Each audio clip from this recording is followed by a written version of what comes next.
자, 오늘 말씀은 남방 여왕과 느니의 사람이 되어라 라는 말씀을 증거합니다. 누가복음 11장 31절에 32절 말씀을 통해 증거하겠습니다. 심판 때 남방 여왕이 일어나 이 세대 사람을 정죄하리니 이는 그가 솔로몬의 지혜로운 말을 들으려고 땅끝에서 왔음이오니와 솔로몬보다 더 큰 이가 여기 있으며 심판 때 느니의 사람들이 일어나 이 세대 사람을 정죄하리니 이는 그들이 요나의 전도를 듣고 회개하였음이오니와 요나보다 더 큰 이가 여기 있느니라. 하나님의 모든 말씀은 모든 피조세계를 창조하신 창조의 권능의 말씀이에요. 자, 예수님은 하나님의 말씀을 선포하신 분이죠. 그래서 주께서 하신 말씀과 같이 그대로 이루어지게 되는 거예요. 그러면 주께서 심판 때가 되면 하나님께서 남방 여왕과 느니의 사람들을 일으켜서 그 세대 사람들을 심판한다고 말씀하셨죠. 그러면 하나님의 진노의 심판이 임할 때 하나님의 진노의 심판을 받지 않는 사람들이 누구예요? 하나님이 일으키는 남방 여왕과 느니의 사람들이죠. 이들이 심판을 피하고 남은 영혼들이에요. 그리고 이들이 그 세대 사람들을 정죄한다고 그랬죠.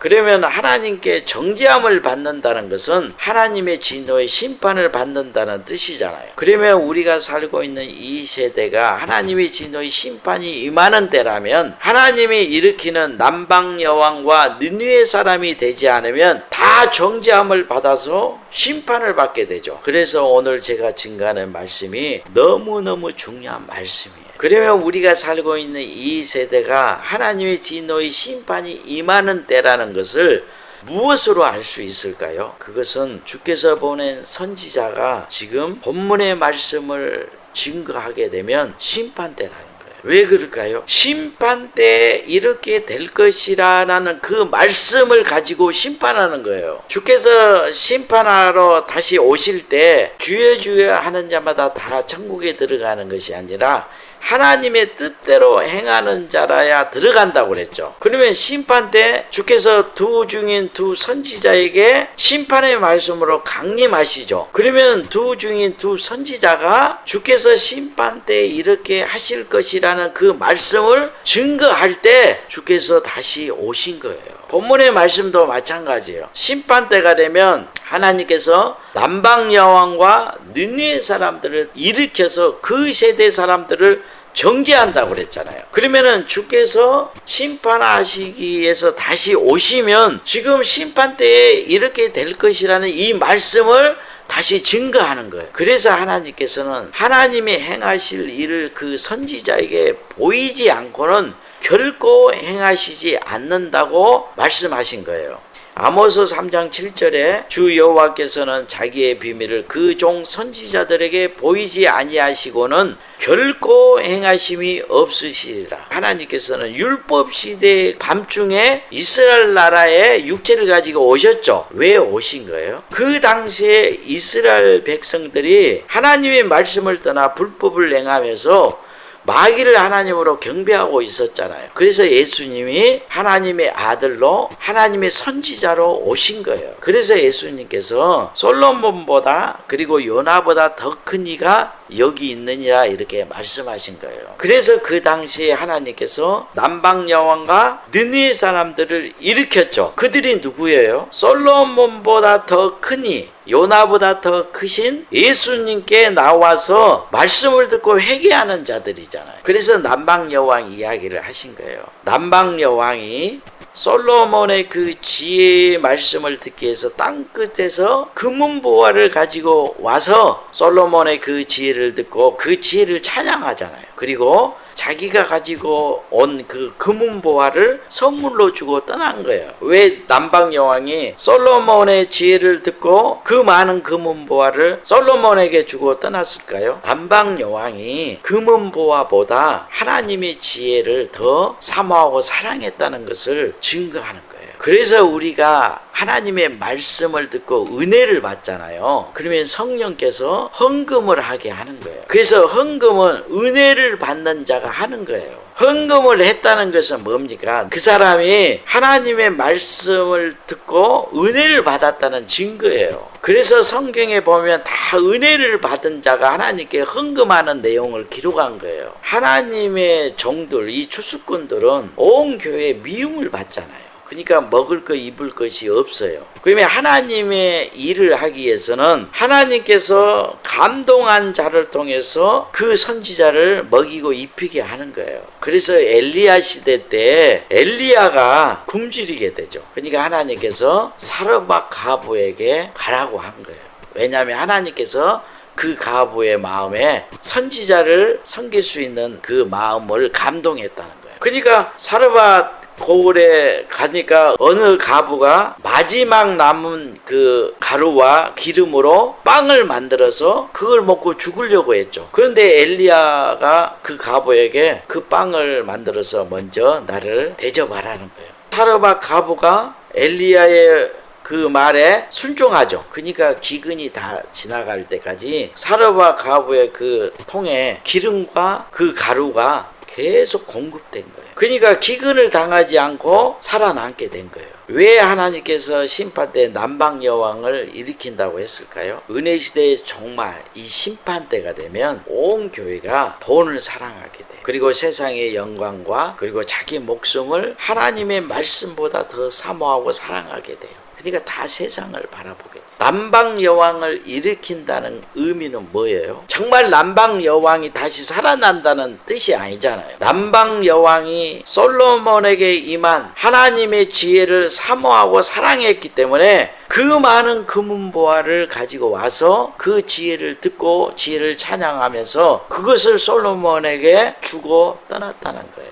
그러니까 은혜 시대 종말이 되면 금은보화보다 세상 영광보다 자기의 목숨보다 성은학을 아는 하나님의 지혜를 더 사모하는 자들을 일으키신다는 거예요. 그래서 초림 때 하나님이 일으키시는 남방 여왕들이 예수님이 증가하는 그 선악을 아는 하나님의 지혜의 말씀을 돈보다 자기 목숨보다 주의 말씀을 더 사모하고 사랑하는 자들이 남방 여왕인 거예요. 그러면 느니의 사람들을 일으킨다는 것이 뭘까요? 예수님이 이스라엘 땅에 오셨을 때 하나님의 진노의 심판을 증거했죠. 구약의 말씀을 보면 느니웨 성 사람들이 죄악으로 관영하죠. 그러자 하나님께서는 이 성을 심판하기 위해서 선지자 요나를 부르셔요. 그리고 요나에게 하나님의 말씀이 임하죠. 그리고 요나에게 느니웨 성에 가서 40일 후에 하나님의 진노의 심판이 임할 것을 증거하라고 명령하죠. 그런데 요나가 하나님의 명령을 어기고 다시스로 도망가기 위해서 배를 타고 가는 거예요. 그러자 큰 바람과 풍랑이 그 배를 덮치게 하죠. 배에 탄 사람들이 두려워하면서 그 큰 바람과 풍랑이 요나를 통해서 온다는 것을 알고 요나를 들어서 바다에 던져버려요. 그러자 바다에 사는 큰 짐승이 요나를 삼켜버리죠. 요나가 물고기 뱃속에서 크게 회개하죠. 회개하니까 하나님께서 물고기에 맹하여 땅에 요나를 토하게 만들어요. 요나가 물고기 뱃속에서 3일 만에 다시 살아나죠. 그 이후에 요나가 느니웨 성에 가서 하나님의 진노의 심판을 증거해요. 그러자 느니웨 성 사람들이 요나의 말을 하나님의 음성으로 듣고 사람으로부터 짐승에까지 다 금식을 하는 거예요. 그리고 굵은 베옷을 입고 머리에 재를 뿌리고 하나님께 크게 회개해요. 그러자 하나님께서 느니웨 사람들을 심판하지 않죠. 지금 그것을 말씀하는 거예요. 예수님이 이스라엘 땅에 오셨을 때 지금 하나님의 진노의 심판을 증거하는 선지자로 오셨잖아요. 그래서 요나보다 큰 이가 여기 있느니라 말씀하신 거예요. 예수님이 회개하라 선포하죠. 그러면 그 당시에 느니웨 사람들이 누구예요? 예수님이 증거하는 그 말씀을 듣고 회개하고 주님을 하나님의 아들로 선지자로 영접해서 주의 말씀을 믿고 따르는 자들이 느니웨 사람들인 거예요. 그러면 은혜 시대의 종말이 되면 심판 때죠. 그러면 심판을 행하기 위해서는 먼저 선지자를 부르시고 그 비밀을 보여주시는 거예요. 그래서 은혜 시대의 밤중에 주께 부름을 받는 선지자가 요한계시록 11장에 기록된 두 증인이요 두 선지자인 거예요. 그래서 제가 두 증인으로 두 선지자로 부름을 받았다고 증거하잖아요. 하나님께서는 선지자에게 그 비밀을 보이지 않고는 결코 행하심이 없다고 분명히 기록하고 있잖아요. 그래서 하나님께서 저를 선지자로 부르시고 하나님의 진노의 심판이 있을 것을 제게 보여주신 거예요. 여러분 구약의 말씀을 봐보세요. 이사야 38장 4절에 이에 여호와의 말씀이 이사야에게 임하니라 가라사대. 에스겔 1장 3절에 보면 갈대아 땅 그 발 강가에서 여호와의 말씀이 부시의 아들 제사장 나 에스겔에게 특별히 임하고 여호와의 권능이 내 위에 있느니라. 그래서 제가 심판 때 두 증인으로 두 선지자로 부름을 받았기 때문에 심판 때 하나님이 행하실 그 말씀이 제게 임하는 거예요. 주께서 마지막 때 행하실 그 말씀들이 성경에 기록되어 있잖아요. 하나님이 행하실 그 심판의 말씀들이 제게 계속 임하는 거예요. 성령께서 계속 깨닫게 해주시는 거예요. 요한계시록 10장 7절에 보면 일곱째 천사가 소리 내는 날 그 나팔을 불게 될 때 하나님의 비밀이 그 종 선지자들에게 전하신 복음과 같이 이루리라. 이제 선지자들이 증거하는 그 복음과 같이 그대로 이루어진다는 거예요. 그래서 제가 증거하는 영원한 복음과 같이 그대로 이루어지는 거예요. 그러면 이 세대에 하나님이 일으키시는 남방여왕과 느느웨 사람들이 돼야 되죠. 그러면 하나님이 일으킨 남방여왕이 누구예요? 초림 때는 선악을 아는 하나님의 지혜를 가지신 예수님을 영접하고 그 말씀을 사모하고 사랑하는 자들이 하나님이 일으키시는 남방여왕이었죠. 그러면 지금 우리가 살고 있는 이 세대는 주께서 하나님의 선악을 아는 지혜의 말씀으로 강림하신 두 중인 두 선지자가 솔로몬보다 더 큰 이죠. 남방여왕이라는 것은 그냥 아무 말씀이나 사모해서 그 말씀을 듣는 자가 하나님이 일으키는 남방여왕이 아니고 구약에는 하나님의 선악을 아는 그 지혜가 임한 솔로몬에게 찾아가는 거예요. 그리고 초림 때는 하나님의 선악을 아는 하나님의 지혜를 가지신 예수님께 나가는 자가 남방여왕이죠. 그러면 은혜시대 종말에는 여호와 하나님과 예수 그리스도께서 다시 강림하신 두 증인 두 선지자가 증거하는 말씀을 금은보화보다 세상 영광보다 자기 목숨보다 더 사모하고 사랑하는 자들이 하나님이 일으키시는 남방여왕이라는 선악을 아는 하나님의 지혜를 누가 가졌어요? 주께 부름을 받은 두 증인 두 선지자가 가졌잖아요. 그래서 제가 하나님의 선악을 아는 하나님의 지혜를 증거하는 거예요. 예수 그리스도는 하나님의 선악을 아는 지혜를 가지고 오신 분이에요. 선악을 아는 지혜가 뭡니까? 하나님께서 선과 악을 나누고 칭하신 분이잖아요. 그러니까 주께서 하신 모든 말씀이 선과 악을 나누고 칭하는 말씀이라는 거예요. 그래서 주께서 악하다 하는 것은 악이 되고 선이다 하는 것은 선이 되는 거예요. 이것이 선악을 아는 지혜인 거예요.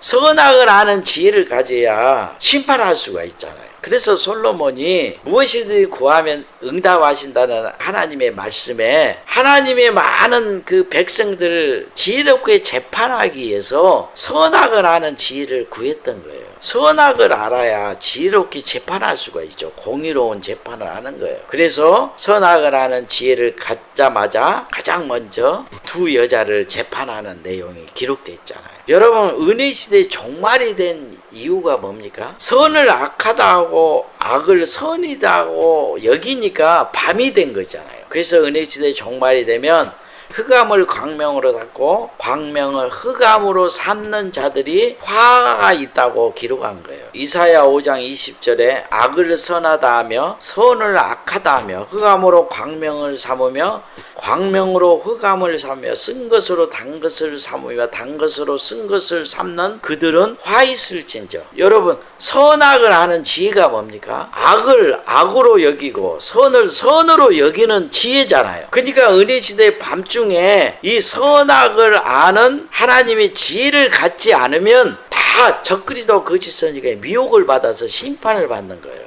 그래서 남방 여왕이 솔로몬이 가진 선악을 아는 그 하나님의 지혜를 듣기 위해서 땅끝에서 올라온 것을 지금 말씀하는 거예요. 심판 때는 선악을 아는 하나님의 지혜를 증거하고 가르치는 자의 그 말씀을 듣지 않으면 무엇이 선이고 무엇이 악인지를 알지 못하는 거예요. 다 멸망을 받게 돼요. 그래서 예수 그리스도를 하나님의 선악을 아는 지혜를 가지시는 분으로 깨닫지 않으면 다 마귀의 시험에 빠지는 거예요. 그래서 온 교회가 예수 믿고 제사함을 받았으니까 육체의 정욕대로 행해도 구원을 받는다고 생각하는 것은 선악을 아는 지혜를 가지신 분으로 알지 못하고 있잖아요. 그래서 마귀의 시험에 빠져버린 거예요. 예수를 믿는다는 것은 주의 말씀으로 선과 악을 깨닫는 거예요. 그래서 제가 선악을 아는 자예요. 그래서 제게 와서 말씀을 듣고 은혜를 받으면 그 말씀을 찬양하면서 헌금을 하셔야 돼요. 그리고 금은보화보다 세상 영화보다 자기 목숨보다 하나님의 선악을 하는 그 지혜의 말씀을 더 사모하는 자가 돼야 돼요. 이 남방 여왕인 거예요. 그러면 하나님께서 일으킨 느느웨 사람이 누굽니까? 여러분, 지금 많은 종들이 회개를 지금 선포하는 종들이 많아요. 초림 때는 예수님을 영접해서 주께서 하신 그 말씀에 순종하는 자가 회개하는 자잖아요. 왜냐하면 예수님이 요나보다 더 큰 일로 오신 거예요. 요나의 표적을 행하신 분이에요. 요나가 물고기 뱃속에서 3일 만에 다시 살아나잖아요. 예수님이 세상 죄를 짊어지고 십자가에 죽으시고 장사되었다가 3일 만에 다시 부활하시죠. 이게 요나의 표적을 행하신 거예요. 은혜 시대 종말이 되면 두 중인 두 선지자가 요나의 표적을 먼저 행하는 거예요. 주의 말씀을 언제 순종하지 않으면 마귀가 그 영혼을 덮어버려요. 어둠이 덮잖아요. 그러면 그 고통 가운데서 회개하고 다시 살아나오는 거예요. 두 중인 두 선지자가 요나의 표적을 먼저 행해요. 하나님의 말씀에 온전한 순종을 이룰 때까지 마귀에게 갇혀서 고통을 받아요.